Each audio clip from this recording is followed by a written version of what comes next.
مرحبا بكم في معهدنا واهلا وسهلا بكم في معقل العلم والجهاد لتشاهدوا معنا تخرج دفعات جديده من خدمه بيوت الله الذين ستزدني بهم المساجد في كل ربوع الجزائر، خاصه ونحن على مشارف الاحتفال واحياء ذكرى استعاده السياده الوطنيه التي سنحييها بعد يومين. سنشهد اليوم تخرج دفعات تتمثل في الدفعة 37 للأئمة المدرسين، والتي تتكون من 26 إماما.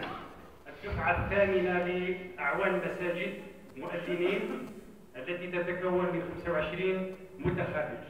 والدفعة التاسعة لأعوان المساجد قيمين والمتكون من 30 متخرجا، ما يجعل عدد المتخرجين لهذه السنة 81 متخرجا، في انتظار تخرج دفعة جديدة مباشرة بعد لأساتذة التعليم القرآني مباشرة بعد الدخول المدرسي المقبل إن شاء الله في بداية أكتوبر، ليصل عدد الأئمة الذين تخرجوا من هذا المعهد الشامخ ما يربو عن 2400 إمام، وما زال خير إن شاء الله. لا أطيل عليكم كثيرا، السيد مدير المعهد في كلمة ترحيبية.